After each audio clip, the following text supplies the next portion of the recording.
Hello everyone, আমার এই ছোট্ট পরিবারে তোমাদেরকে অনেক অনেক ওয়েলকাম। আজকে ব্লগটা না সকাল থেকেই শুরু করছি। কাল রাত থেকে না প্রচুর বৃষ্টি হয়েছে, যার জন্য আজকে সকালবেলা উঠতে অনেকটা লেট হয়ে গেছে। ওই ধরো 8:30 মতো বেজেছে। উঠে ফ্রেশ হয়ে এখন বিছানাটা গুছিয়ে নিচ্ছি। গুছিয়ে আমি এই জানালার কাছে দাঁড়িয়ে দাঁড়িয়ে বৃষ্টি দেখছি আর চাটা খাচ্ছি। বৃষ্টি দেখতে না আমার বেশ ভালোই লাগে। আর আমার জানালা থেকে না পাশের বাড়ির জন্য বৃষ্টিটা ঠিকমতো দেখা যায় না, মানে ওই হালকা পাতলা দেখা যায়। তারপরে চলে আসলাম ছেলেকে একটু পড়াতে। ভাবছি এবছর ছেলেটাকে স্কুলে দেব, তার জন্য ভেবেছি সকাল বিকাল দুবেলাতেই এখন থেকে পড়াতে বসবো। আগে না ওই সন্ধ্যার সময় পড়াতে বসতাম, মাঝে মাঝে আবার মাঝে মাঝে খেলতে দিতাম, কিন্তু যেহেতু এখন স্কুলে দেবো ওই জন্য ভাবছি যে এখন প্রতিদিনই সকাল আর সন্ধ্যার সময় পড়াতে বসবো, আর মাঝে মাঝে ওই মুখে মুখেই পড়াবো। ওকে একটু পড়িয়ে নিয়ে তারপর চলে আসলাম এই ওয়ার্ড্রপের উপরটা পরিষ্কার করতে।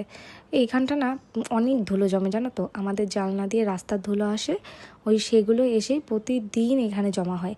আর আমার না ডাস্ট অ্যালার্জি, সেই জন্য আমাকে এই ঘরটাকে ক্লিন করে রাখতেই হয়। আর এত ধুলো হয় যে সপ্তাহে আমি প্রায় 5-6 দিন তো পরিষ্কার করি, তারপরেও ধুলো হয়। আর এত ধুলো হলে না আমার প্রচণ্ড অস্বস্তি হয়। আর এই অ্যালার্জি যাদের যাদের আছে তাদের তো মানে কি বলবো, মাথা খারাপ। মানে একটু ধুলো লাগলেই না প্রচণ্ড পরিমাণে হাঁচি হয়, আর হাঁচি হয় সঙ্গে আমার চোখটাও চুলকায়, জানো তো। যার জন্য আমি প্রায় এই জায়গাগুলো পরিষ্কার করে রাখি। ওয়ার্ড্রপের উপর গুছিয়ে এবার চলে আসলাম ড্রেসিং টেবিলের সামনে। আর এই ড্রেসিং টেবিলের আয়নাটা দেখছো, এখানেও ওই ধুলো জমে, এখানেও প্রায় ওই 5-6 দিন মতো মুছি। আর এই যে দেখছো যে জিনিসগুলো আমি মুছছি, এগুলো গুছিয়ে রাখছি, এখন দেখবে একটু পরে সব নষ্ট। আমার ছেলে না এগুলো নিয়েই খেলে, ঘরের আর অন্য জিনিসপত্র কিচ্ছু এলোমেলো করবে না, কিন্তু ওই ড্রেসিং টেবিলের ওই জিনিসগুলো ওর লাগবেই লাগবে। আমার ঘরে তবুও তো একটু শান্ত থাকে, কিন্তু ওর ঠাম্মির ঘরে, আমার বাবার বাড়িতে গেলে, আমার কাকা শ্বশুরের ঘরে গেলে, এখানে গিয়ে না ওকে কেউ বলে বোঝাতে পারে না, ওর নিজের মর্জি মতো চলে। আর কিছু বলতে গেলেই ও চিৎকার করে, সেই ভয়ে কেউ কিছু বলেও না বেশি টাইম।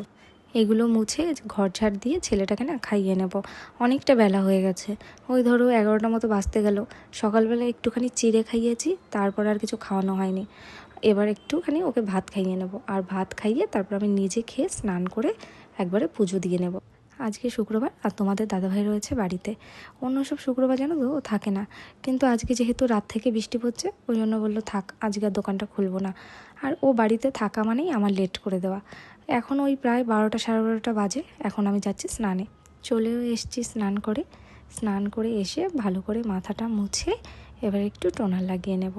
আর টোনারটা নিয়ে না আমি মুখে এরকম ড্যাব ড্যাব করি, না হলে ওই যে যে জল জল লেগে থাকে আমার ভালো লাগে না। তারপর একটুখানি সিঁদুর পরে নিচ্ছি।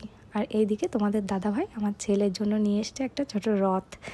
এবার ওকে আমি বলছি যে তুই চোখ বন্ধ কর, বাবা তোকে সারপ্রাইজ দেবে, ওই জন্য চোখটা বন্ধ করে রয়েছে।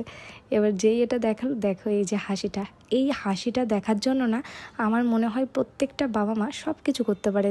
ভালোবেসে সন্তানকে যদি কিছু দিই আর সেটা পেয়ে যদি সন্তান খুশি হয়, তাহলে সব বাবা মারই ভালো লাগে।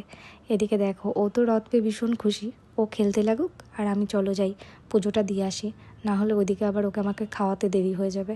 বিকালে না একটা অনুষ্ঠান আছে, তার আবার তোড়জোড় করতে হবে বিকালে। কি আছে বলো তো আমাদের বাড়িতে? আচ্ছা বলে দিচ্ছি, একজনের জন্মদিন, আমার ফ্যামিলির একজনের জন্মদিন। এবার কার জন্মদিন সেটা তোমরা কমেন্টে বলো দেখি, বলতে পারো কি না? কার জন্মদিন হতে চলেছে সেটা দেখতে হলে কালকের ব্লগটা অবশ্যই দেখতে হবে। কিন্তু আমাদের ব্লগ যদি তোমাদের ভালো লেগে থাকে তাহলে আমাদের সঙ্গে থেকো, আমাদের পাশে থেকো। তোমরা সবাই ভালো থেকো, সুস্থ থেকো। দেখা হবে পরবর্তী ব্লগে। আজকের মতো এইটুকুই, বাই।